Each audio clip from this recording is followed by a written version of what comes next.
ETF index mutual funds నేర్చుకుని stock మార్కెట్లో రాణించాలనుకుంటున్నారా? వెంటనే ఈ నెంబర్కి కాల్ చేయండి.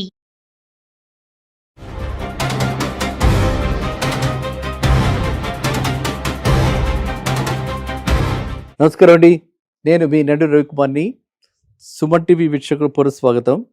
చాలామంది అడుగుతున్నారు, కొత్తగా ట్రంప్ ప్రవేశపెట్టబోతున్న గ్రీన్ కార్డ్ రిలేటెడ్ చేంజెస్ ఏంటి, గ్రీన్ కార్డులో ఎలాంటి చేంజెస్ రాబడబోతున్నాయి, ఎలాంటి చేంజెస్ వస్తాయి, దానివల్ల భారతీయులకి అంటే ఎక్కువగా అక్కడ గ్రీన్ కార్డు ఆస్పిరెంట్స్ అక్కడ ఉన్నవాళ్ళు మనవాళ్ళు కాబట్టి ఆల్రెడీ H1B వీసా హోల్డర్స్ ఎప్పటి నుంచో అక్కడే ఉంటూ ఈ గ్రీన్ కార్డు లేక సతమతమవుతున్నారు కాబట్టి వీళ్ళెంతో ఉత్సాహంగా చాలామంది అడుగుతున్నారు. వీటిల్లో ఏంటంటే రకరకాలుగా ఇప్పుడు చాలా చేంజెస్ రాబోతున్నాయండి. ఆ చేంజెస్ ఇంకా ప్రపోజ్డ్ చేంజెస్, ఇంకా పూర్తిగా మనకి క్లారిటీ రాలేదు. అయినప్పటికీ వారు ఏం చేయబోతున్నారు, ఇది ఎంత సంతోషకరమైన వార్త అన్నది మీ అందరికీ కూడా చెప్తా. అంటే ఏంటంటే adjustment of status form I-485 అంటారు. అది దాన్ని ఇవ్వటానికి ఎలిజిబిలిటీ అన్నీ ఉంటే అది ఇవ్వటానికి ఇమ్మిగ్రేషన్ ఆఫీసర్స్ అందరికీ కూడా మోర్ కాంపిటెన్స్ ఇచ్చి కొంచెం లిబరల్గా అక్కడ ఉండటానికి వీళ్ళకి అవకాశం కలగజేస్తున్నారు. అదేవిధంగా September 18th, రాబోయే September 18th అంటే less than 2 months, September 18th, 2026 నుంచి పబ్లిక్ ఆఫీసర్ ఛార్జ్ కింద కొంతమందిని వాళ్ళు అక్కడ స్క్రూటినైజ్ చేసి పబ్లిక్ బెనిఫిట్స్కి అంటే వాళ్ళ పబ్లిక్ గురించి కొంతమందిని ఐడెంటిఫై చేసి maybe some people like doctors or people who can treat them, ఇలా అంటే మన ఆల్టర్నేటివ్ ట్రీట్మెంట్స్ కూడా ఇప్పుడు యాక్సెప్టెన్స్ వచ్చింది కాబట్టి అలాంటి వాళ్లకు కూడా ఎగ్జంప్షన్ ఇచ్చి వాళ్ళకు కూడా ఇచ్చే ప్రతిపాదికత ఉంది. ఇంకా ఏంటంటే ఈవెన్ EB1 అంటారు, EB2 అంటారు. EB1, EB2 ఈ లాంగర్ వెయిటింగ్ పీరియడ్ ఉంది కాబట్టి ఆ పీరియడ్ కూడా తగ్గించేలాగా సిగ్నిఫికెంట్గా బ్యాక్లాగ్స్ తగ్గించేలాగా ప్లాన్ చేస్తున్నారు. ఇంకా అన్నిటికంటే ఇష్టమైంది, చాలా నచ్చేది ఏంటంటే చాలా ఈజీగా కనిపిస్తున్నది, మనందరం కూడా దాని అడ్వాంటేజ్ తీసుకునేందుకు అవకాశం కనిపిస్తున్నది ఏంటంటే గ్రీన్ కార్డ్ అప్లికెంట్స్ అందరూ కూడా ఇది వరకు 1 million ఉంటే ఇప్పుడు ఓన్లీ 1 lakh రిఫండబుల్ బాండ్ తోటి బయట నుంచి అంటే విదేశాల నుంచి మన దేశం నుంచి కూడా అలాంటిది ఏదైనా 1 lakh రిఫండబుల్ బాండ్ పెడితే అంటే ఇప్పుడు మనందరికీ తెలుసు US ఎకానమీ కూడా ఇరాన్ వార్లో దెబ్బతింది కాబట్టి ఇప్పుడు వాళ్ళకి కూడా డాలర్ ఎక్విషన్ కావాలి, దానికి డాలర్ ఇన్ఫ్లోస్ కావాలి కాబట్టి ఇది కూడా సీరియస్గా వాళ్ళు థింక్ చేస్తున్నట్టుగా తెలుస్తోంది. ఇక అసలు ఏ డబ్బులు కట్టకుండా అక్కడే H1Bలో ఉండి గత 7 ఏళ్లుగా కంటిన్యూస్గా వాళ్ళు కనుక అక్కడే ఉండి అంటే కంటిన్యూస్గా అంటే అర్థం ఏంటి, 1 monthకి ఇంటికి పేరెంట్స్ చూడడానికి 15 days పేరెంట్స్ చూడడానికి వచ్చిన వాళ్ళని అది కంటిన్యూస్ కిందనే. కానీ H1B వాళ్ళకి వ్యాలిడ్ H1B తోటి లీగల్ స్టే అక్కడ కనుక లీగల్ స్టే ఉండుంటే స్టూడెంట్స్ అయినా సరే వాళ్ళు లీగల్గా ఉండుంటే వాళ్ళకి ఫర్ లాస్ట్ 7 years ఇంక్లూడింగ్ వాళ్ళ study period there after employment కాబట్టి it is a very good move. అందరం ఇది వస్తుందని చెప్పి ఆశిద్దాం.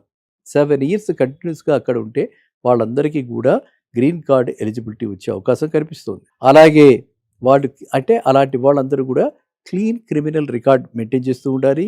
అండ్ వాళ్ళు ఆల్రెడీ కూడా ఏదో ఒక జాబ్ ఏదో చేస్తున్నారు కాబట్టి they are contributing to their communities. అట్లాంటి వాళ్ళందరికీ కూడా ఇలా ఎగ్జంప్షన్ ఇచ్చి వాళ్ళకి కూడా ఇద్దామని చెప్పి అనుకోవటం జరుగుతుంది. సో గ్రీన్ కార్డ్ ఇచ్చినంతలో వీళ్ళకి మనందరికీ తెలుసు లీగల్గా వాళ్ళు అక్కడ ఎంతకాలమైనా ఉండొచ్చు. అండ్ గ్రీన్ కార్డు ఉంటే పర్మనెంట్గా వాళ్ళు అక్కడ సిటిజన్స్గా మారిపోయి వాళ్ళు అక్కడే ఉండిపోవడానికి కూడా ఉంది. తర్వాత మనకి ఏంటంటే ఈ EB2, EB1 ఈ ఏవైతే మెథడ్స్ ఉన్నాయో వాటిల్లో కూడా వెళ్ళేందుకు అవకాశం సరళీకృతం అయ్యే అవకాశం ఉంది. కాబట్టి అందరూ కూడా ప్రతి వాళ్ళు కూడా పర్టికులర్లీ మన పిల్లలు చాలామంది అక్కడ అబ్రాడ్లో ఉన్నారు, వాళ్ళ గ్రీన్ కార్డ్ రాక మనం సతమతమవుతున్న ఈ రోజుల్లో ఇలాంటి ప్రతిపాదనని మనం అందరం కూడా హర్షిద్దాం. ఇది US కాంగ్రెస్. ఓకే, US కాంగ్రెస్లో ఈ బిల్లు ప్రవేశపెడతారు. ఈ బిల్లు ప్రవేశపెడితే ఇది ఆమోదం పొందుతుంది, మెజారిటీ వస్తుందని కూడా ఆశిద్దాం. సో అందువల్ల ఏంటంటే ఇది చాలా చక్కటి శుభవార్త.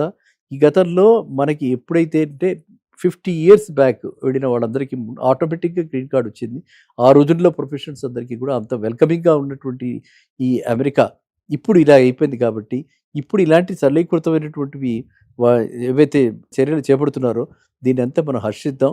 సో ఇప్పుడు రివైజ్ చేస్తున్నారు. లాస్ట్ 45 yearsగా రివైజ్ కాంది అంటే సమ్వేర్ ఇన్ 78, 80s ఆ టైంలో అప్పుడు లా ప్రకారంగా అప్పుడు గ్రీన్ కార్డ్స్ ఇవ్వటం జరిగింది. అలా అంటే ఆ బేసిస్లో ఇప్పుడు గ్రీన్ కార్డ్ రావాలంటే కొన్ని పర్టికులర్లీ అంటే ఏంటంటే స్పెషల్ కేటగిరీస్ కాకుండా మిగతా వాళ్ళకి మన సాఫ్ట్వేర్ పిల్లలకి గ్రీన్ కార్డు రావాలి అంటే కనీసంలో 30-40 ఇయర్స్ పట్టినా కూడా ఆశ్చర్యపోకర్లా. అలాంటిది ఇది వస్తే గనక 7 ఇయర్స్‌లోనే కంటిన్యూస్‌గా వాడు 7 ఇయర్స్‌లో ఉండి క్రిమినల్‌గా ట్రాక్ రికార్డ్ క్లీన్‌గా ఉండి ఏ ఇటువంటి చార్జెస్ వాళ్ళకి అగెనిస్ట్‌గా లేకపోతే వాళ్ళు లీగల్‌గా అక్కడ ఉంటే వాళ్ళు అక్కడ కమ్యూనిటీకి ఎలాగో సర్వ్ చేస్తున్నారు కమ్యూనిటీకి. ఏ కంపెనీలో చేస్తున్నా ఆ కమ్యూనిటీకి సర్వ్ చేసినట్టే. అలా గనక వాళ్ళు చేస్తూ ఉంటే వాళ్ళందరికీ కూడా చక్కగా ఈ మెథడ్‌లో గ్రీన్ కార్డ్ వచ్చే అవకాశం ఉంది. ఇంతకంటే మనకు ఆనందమైనటువంటి విషయం ఏముంది చెప్పండి. కాబట్టి మీరంతా ఇలాంటి ప్రశ్నలు మున్ముందు కూడా ఎటువంటి అనుమానాలు వచ్చినా కూడా మీరు నిస్సందేహంగా నన్ను సంప్రదించొచ్చు. ఛానల్‌కి రాస్తే వారు అలాంటివన్నీ కూడా మేము టేకప్ చేస్తాం. సో, ఈ సందర్భంగా ఈ ప్రశ్న అడిగిన వాళ్ళందరినీ కూడా నేను అభినందిస్తున్నాను. యూఎస్ గ్రీన్ కార్డ్ సరళీకృతం అవ్వటం అన్నది మన వాళ్ళ పిల్లలకి రాబోతున్నాం అన్నది చాలా ఆనందదాయకమైన విషయం. ఇది మనము వేచి చూడాలి. సెప్టెంబర్‌లో మనకి పూర్తి క్లారిటీ వచ్చేస్తుంది. సెప్టెంబర్ ఎండ్ కల్లా అంటే only just less than 2 months. So, పూర్తి క్లారిటీ వచ్చేస్తుంది. ఆ క్లారిటీ వచ్చాక మళ్ళీ ఏమైనా మార్పులు, చేర్పులు ఉంటే మళ్ళీ ఇంకో వీడియో ద్వారా మీ అందరికీ కూడా తెలపవచ్చునవుతుంది. సరేనా? నమస్తే.